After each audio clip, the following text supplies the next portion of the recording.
Today I'm going to be talking about The Legend of Zelda Twilight Princess.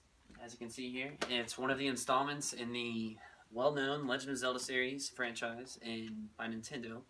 It originally came out in 2006 on the GameCube and the Wii, and what I'm holding here is the HD remake that came out for the Wii U in 2016, so they waited 10 years to do a remaster. But today I'm going to tell you why I love this game and why I think you should play it as well. And even if not, I will just inform you and tell you the story. Okay, you start out as the main character, just like in every Legend of Zelda series, as Link, as you can see here. Some people confuse him for Zelda, but that's actually the princess. This is Link, the character that you are. Alright, so Link is a silent protagonist. He's in every Zelda game, and every Zelda game is sort of in a different timeline or universe if things happen differently. It's hard to explain, I won't get into it. But he's a silent character, his name's Link, and it's supposed to link the player to the game, is why his name is that. And in everyone, there's, like I said, for instance, Ocarina of Time, that was the hero of time, but in this iteration, this is the hero of light. He freed the land from the Twilight Realm, and I'll get into that. Okay, you start out the game in Ordon Village. It is just a little village out in the middle of nowhere. Link is a farmer, or a rancher pretty much, and he has a swordsman that trains him, but one day they need to take a sword to the Hyrule Castle as a gift to the Princess Zelda, and the swordsman named Russell, actually, asks Link to take it. But right before all this happens,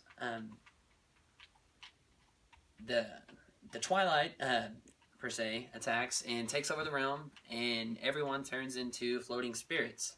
And Link happens to turn into a wolf.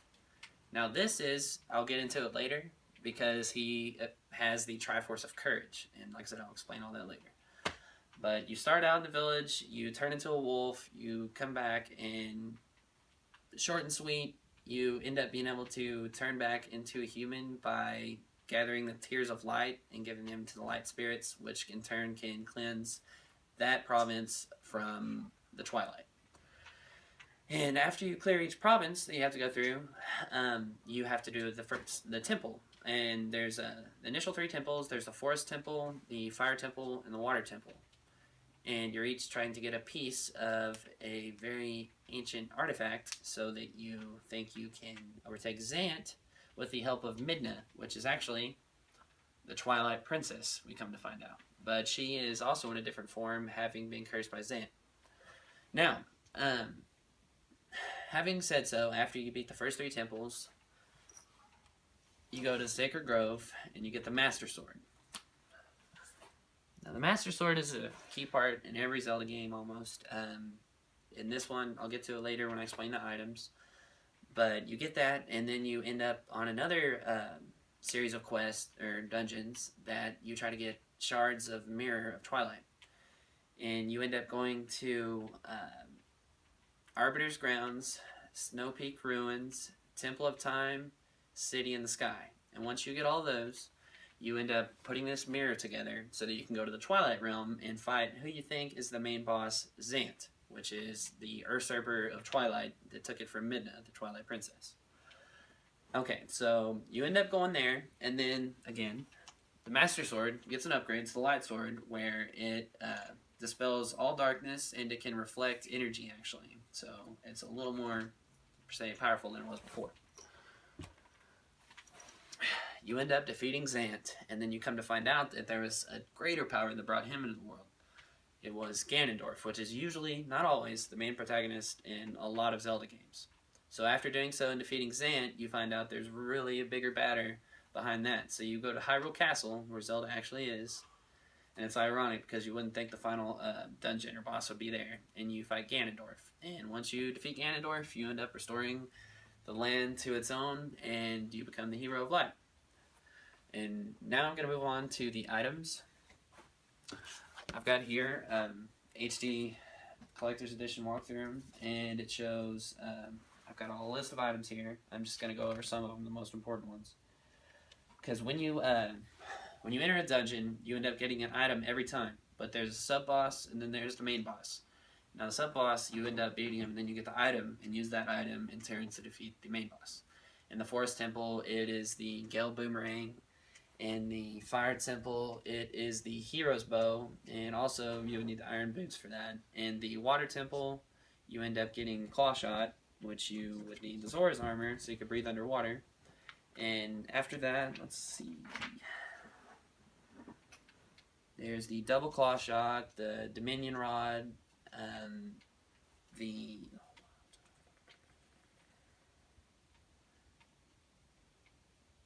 bombs. There are the fairies that heal your life. There's the fishing rod. Hold on, lost my place here.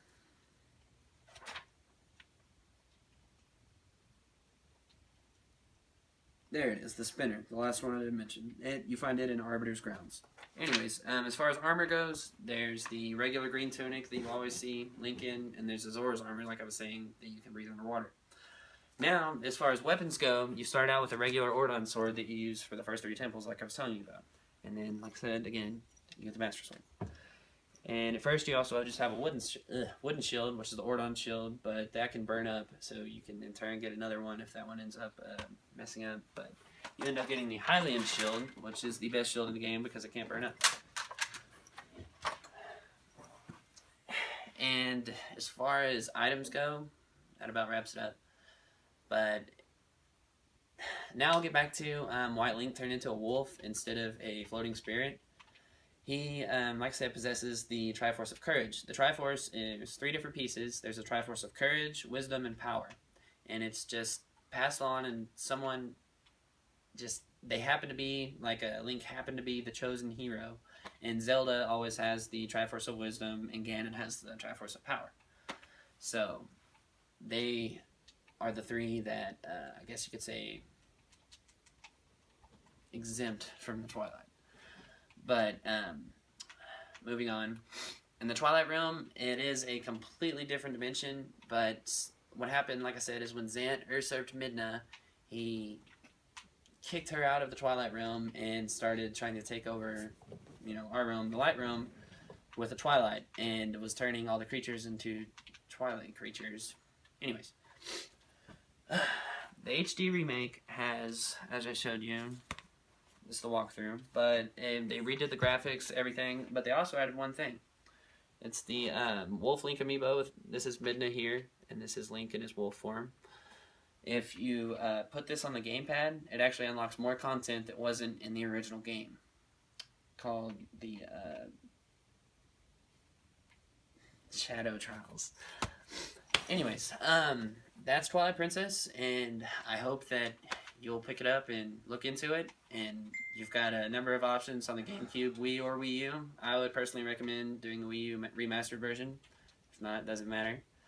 But as far as my works cited goes, I would have to mostly use this Legend of Zelda Collector's Edition Handbook. It has everything you need to know. Everything I just said is all on these pages. It'd be about a 30-minute speech if I were to go over everything. But I hope you liked it, and I hope you have a good day.